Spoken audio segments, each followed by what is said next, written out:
also on manpower. A House panel has just approved a measure slapping a 12% value-added tax on tech giants like Amazon and Netflix. With some water bills reaching more than 100,000 pesos, water regulator MWSS is now seeking an explanation from Maynilad and Manila Water.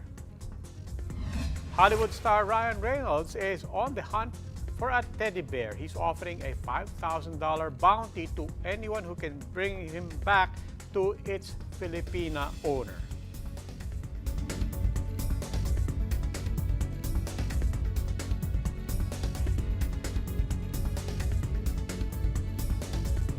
Let's begin with the palace, saying that major changes are up ahead in the government's COVID-19 response.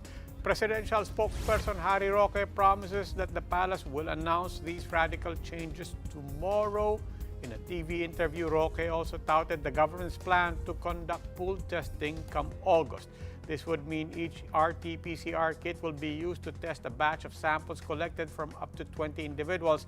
If the results come back positive, each person will be tested individually.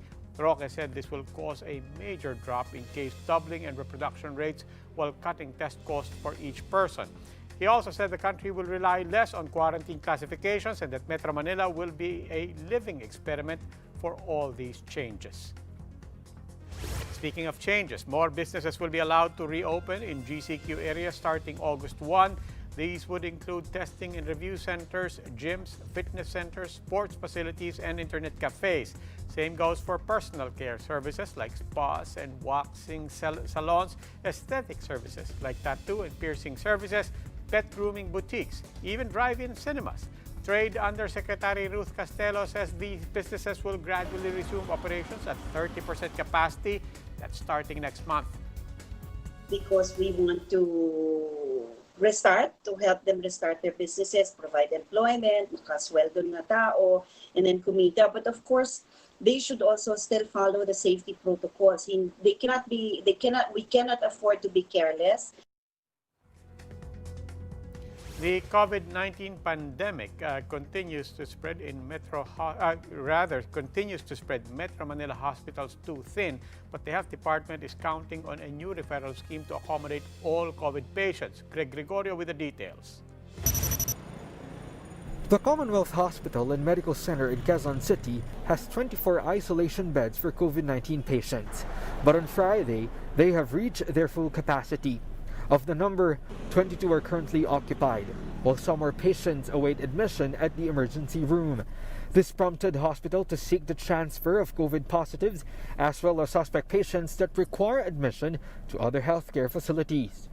Hospital Assistant Director Dr. Jose Madrid says they have already complied with the health department's requirement to allot 20% of their total bed capacity to COVID-related cases. But at this point, they admitted being hard-pressed to accommodate more. We're still accepting naman to provide initial management. Pero if i-admit yung patient, hirap talaga kami. Hindi kasi namin ma-maximize yung full capacity ng hospital kasi with the recent lockdown ng transportation, may mga wards kami na being occupied by employees din. Pati yung mga nagpa-quarantine naming employees.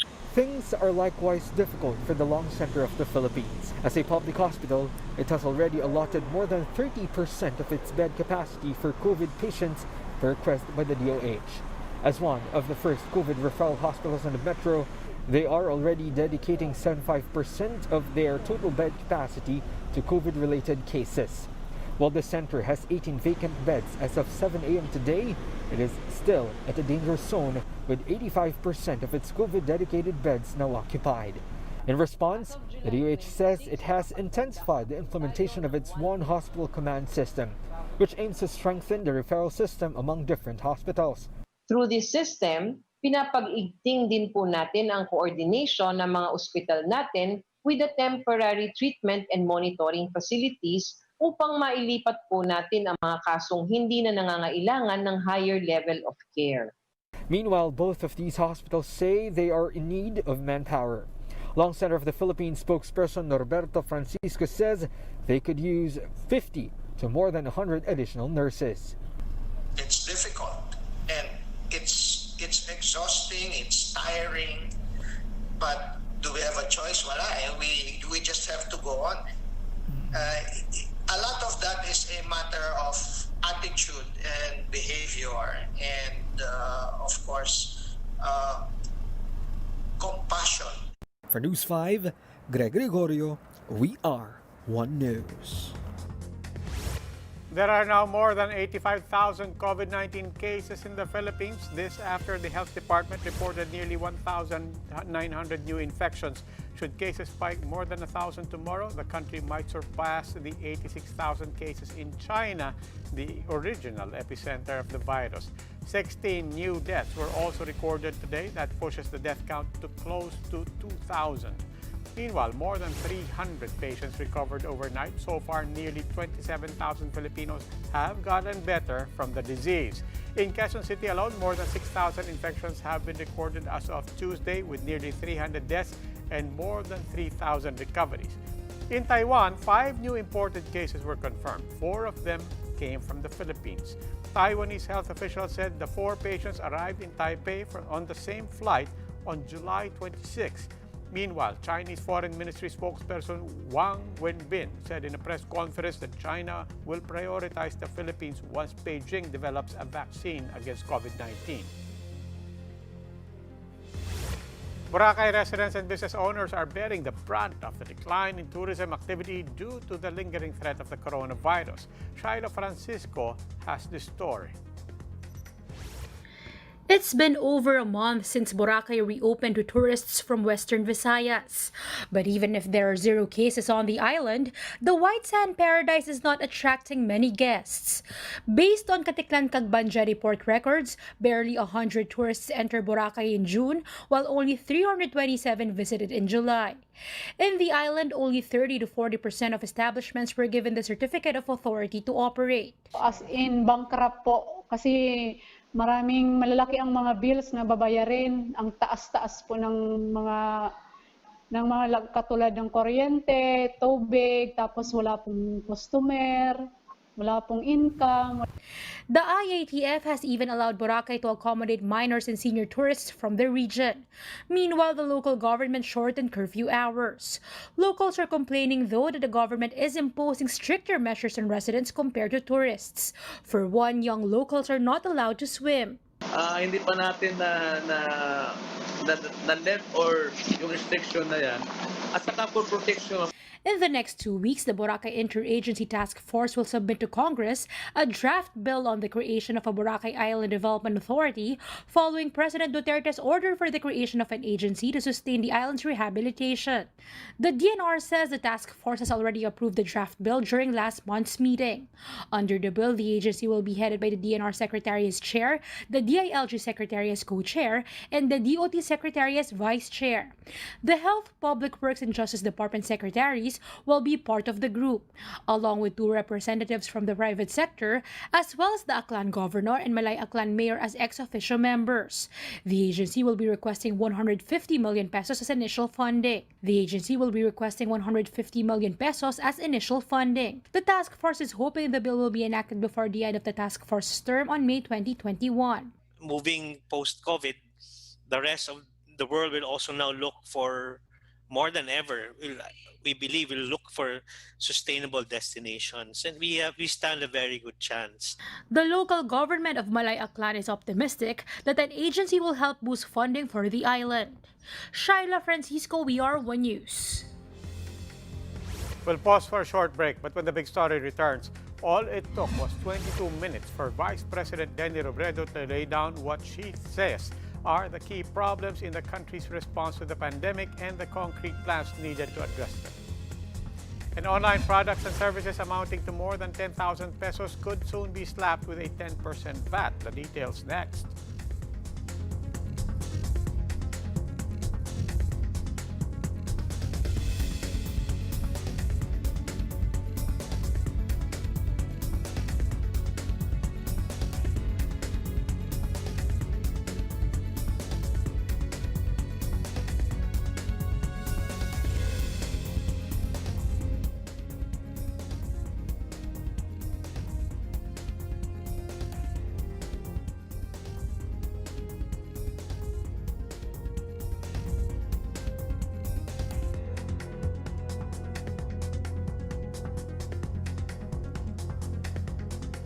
I'm Robbie Alampay. You're watching The Big Story. 2 days after President Duterte delivered his fifth State of the Nation address, Vice President Leni Robredo comes up with her own. In her address to the nation, which was posted on Facebook, the Vice President zeroed in on the need to boost the country's COVID-19 response. Hindi mapipigil ang pandemya kung basta mag-aabang na lang tayo sa bakuna. Kailangan maampat ang pagkalat nito sa lalong madaling panahon. Nagsisimula ang lahat sa tamang datos, na pundasyon ng tamang desisyon. She also called for the protection of stranded local healthcare workers, small businesses, and other hard-hit sectors. To do this, Robredo said both private and public sectors should be in sync when it comes to addressing the crisis. Siguruhin ding iisa ang kumpas ng pampubliko at pribadong sektor. Bukod pa sa usapin ng data, pagdating din sa ayuda at sa procurement ng mga kagamitan, marami ang pagkakanya-kanya na kung maiiwasan ay magdudulot ng mas maliksing overall response mula sa lahat. The Vice President took the time to praise Filipino volunteers who have worked double time to take part in the fight against the pandemic. Malinaw sa akin, hindi pasaway ang Pilipino, kundi laging handang tumulong sa kapwa. Hindi inutil ang Pilipino, kundi may tapang at talino na humarap sa anumang hamon. Hindi talunan ang Pilipino, at tiyak na magtatagumpay tayo laban sa pandemyang ito. More than 2 weeks after it was officially shut down, ABS-CBN is now facing fresh challenges before Congress. One of those is an inquiry into the authenticity of its land title. Ria Fernandez tells us more. 12 hearings were conducted at the lower house to comb through each allegation hurled against ABS-CBN. But even if various government regulators cleared the network from any violation, the House Franchise Committee decided to reject its franchise renewal bid.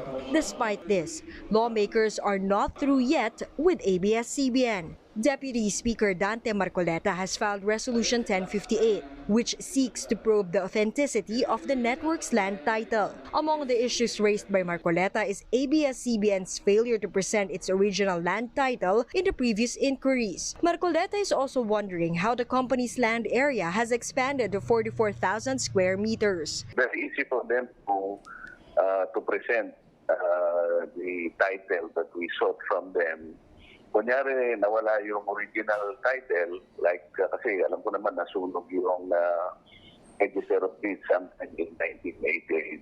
We easily can understand that, but they can reconstitute the title if they wish to, because the land area is substantial. Marcoleta and 6 other lawmakers, including presidential son Davao City Representative Paulo Duterte, also want to look into the loan condonation of the Development Bank of the Philippines to the Lopezes, which is said to have reached 1.6 billion pesos. Resolutions seeking deeper probe into the relationship of ABS-CBN and Amcara Network were also filed. In addition, lawmakers continue to challenge the legality of selling Philippine depositary receipts to foreigners. Some members of the minority bloc welcomed the new investigation. It's really good to look into it. No? Ang importante lang po kasi talagang masagot doon is that meron ba siyang impact sa taong bayan?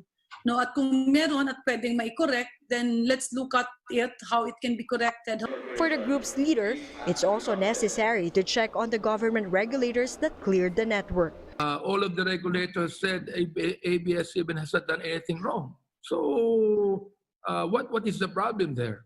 So I think that the regulator should also be held responsible and liable. ABS-CBN is yet to comment on this development. For News 5, Ria Fernandez, We Are One News. The House Committee on Ways and Means has approved the proposed 12% VAT on digital transactions. Under the new legislation, online companies no longer need to register with the BIR. The consumption tax will be levied for online products and services amounting to more than 10,000 pesos. According to Committee Chair Joey Salceda, the move could generate up to 10 billion pesos from digital giants such as Netflix and Lazada. Those with assets less than 3 million pesos are exempt. The bill is now up for further deliberations in the plenary. These are the other big stories today.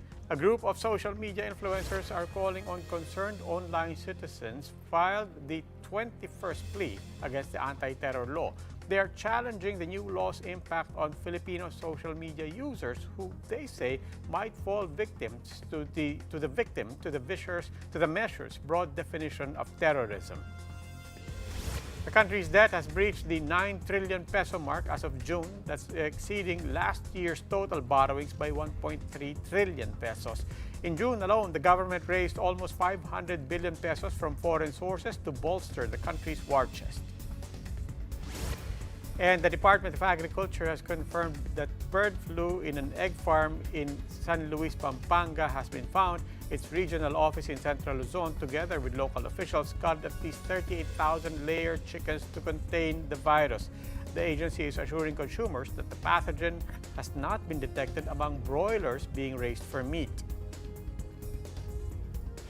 Stranded individuals continue to arrive at the Rizal Memorial Sports Complex even as the government has repeatedly announced that it is no longer accepting new applicants for the Hatid Tulong program. Earlier today, the government sent home more than 1,000 who had been camping out at the complex for days. Romel Lopez tells us more. Rizal Memorial Sports Complex is no longer packed with stranded individuals as more than 1,000 of them are on their way back to their provinces.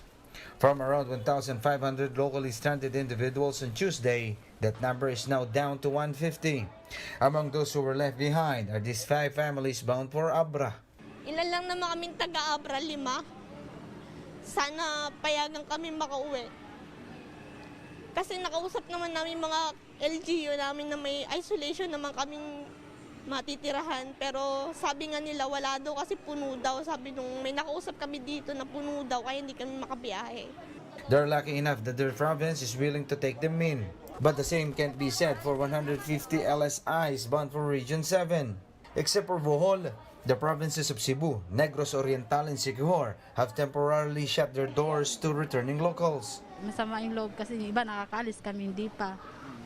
Tapos gustong-gusto na rin namin umuwi. Mahirap yung dito, mahirap kumilos, yung CR, kahit sa paligo, mahirap, pagtulog.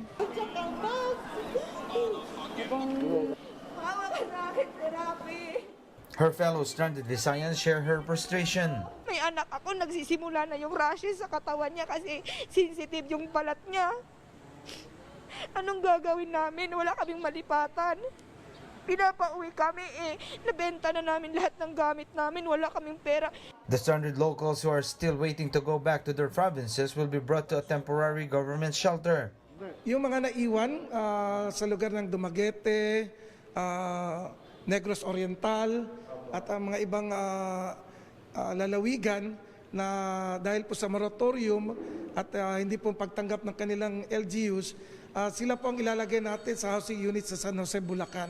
We will immediately arrange their transportation, but of course, pending the requirements sa mga crew natin at mga bus drivers na mag-undergo muna sila ng quarantine period. Meanwhile, walk-in applicants continue to arrive at the Rizal Stadium.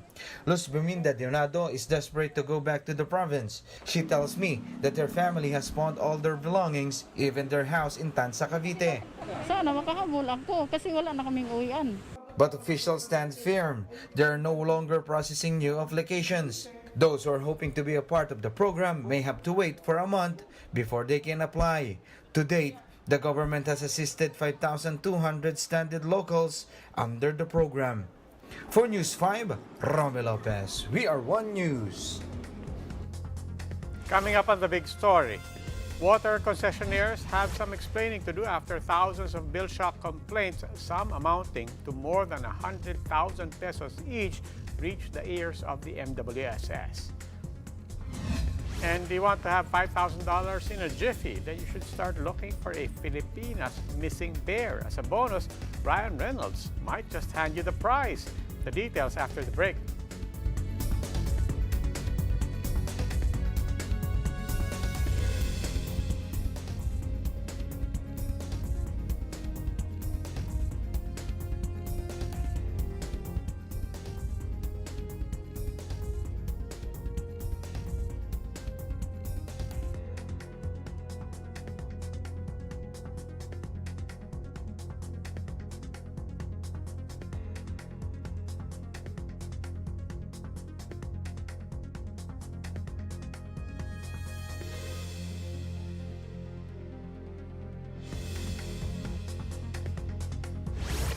This is the big story. I'm Robbie Alambay.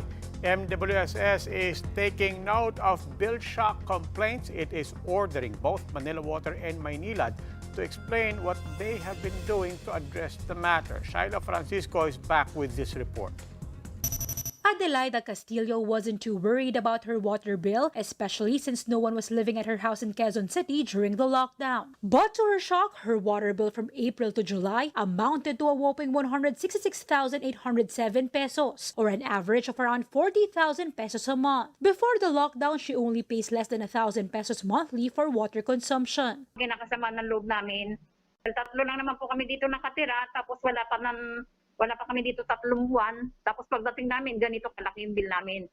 Maynilad explains this could be an isolated case due to an error in meter reading. The Metropolitan Waterworks and Sewerage System has received over 400 bill shock complaints against Maynilad and Manila Water, prompting the regulator to serve a show-cause order to the 2 water firms, giving them 5 days to explain. Definitely, if in case of erroneous meter readings, Manila Water or Maynilad needs to resolve that by coming up with the correct billing, and if there's any overpayment, such overpayment should be at least rebated. Maynilad has received close to 6,000 complaints since June and is reaching out to customers to resolve issues. The firm adds bill-related inquiries and concerns only make up a little over than 1% of its 1.5 million customers. Sa potential na magiging isolated cases ng error, madali po natin itong ma-reverse at maibigay sa ating mga consumer yung tamang bill nila, dahil sa ang magiging basihan naman natin ay yun pa rin pong actual na reading na makikita po nila doon sa kanilang metro. Manila Water, meanwhile, had over 73,000 customers who asked for clarification. Less than 8,000 cases were endorsed for further investigation, many of which have been resolved by its call center or by business area personnel. Meron lang tayong kumbaga a very small amount na 57 kumbaga customers na in-adjust natin yung billing. For those na talagang medyo excessive at talagang kinakailangan ng further investigation, which is about 7,900, then we follow a process. No? Majority naman talaga ng mga bills ay talagang tumaas, no? Largely due to the summer season at saka to sa pandemic. And to a large extent, nung binasa natin yung mga bills ay majority din dito ay actual reading. In fact, yung actual reading na yun, merong mga cases doon na there are what we call underground leaks. The MWSS Regulatory Office tells customers they're not required to pay their bill if they have complaints. Customers are also given until the end of September to settle their bill before services will be disconnected. Shaila Francisco, WR1 News.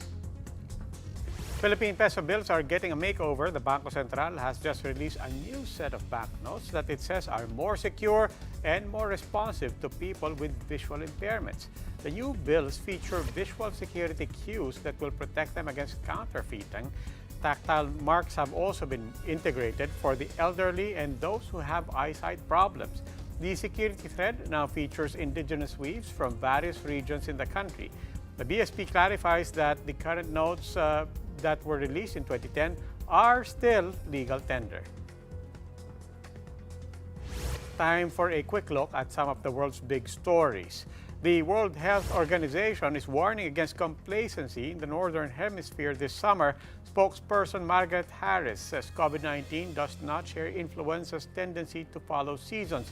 Harris also pushed back against the perception that the disease might come in several waves. Hong Kong is implementing stricter anti-COVID-19 measures for a week as it reported at least 100 cases for 8 consecutive days. The city is now banning dining in at restaurants and gatherings of more than 2 people.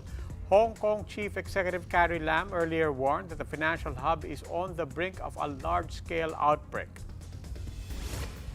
The United States and Australia are rolling up their sleeves for an expanded military cooperation against China. At a joint conference in Washington, U.S. Secretary of State Mike Pompeo praised the land down under for standing up to Beijing. Last week, Australia flexed its military muscle by sending 5 warships to join the United States and Japan in exercises in the West Philippine Sea. Deadpool is on a new mission to help a Canada-based Filipina recover her missing teddy bear. Hollywood actor Ryan Reynolds offered $5,000 to anyone who could return the lost bear of Mara Soriano. The stuffed toy was stolen along with Soriano's iPad and other personal effects in Vancouver. Thing is, the bear was no ordinary plushie. The custom-made bear contained a voice message recorded by Soriano's mother before she succumbed to cancer last year. Other celebrities like Dan Levy and Zach Braff also joined Reynolds in calling for the return of the missing special bear. And that wraps up today's Big Story. Catch us again tomorrow, 8 p.m. on Signal Channels 8 and 250. Please like our Facebook page, One News. For more in-depth analysis, visit our webpage, onenews.ph. You can also catch One News on the Signal Play app. Register for a free account now at signalplay.com and stream One News live anytime, anywhere. I'm Robbie Alampay, and we are One News. Good evening.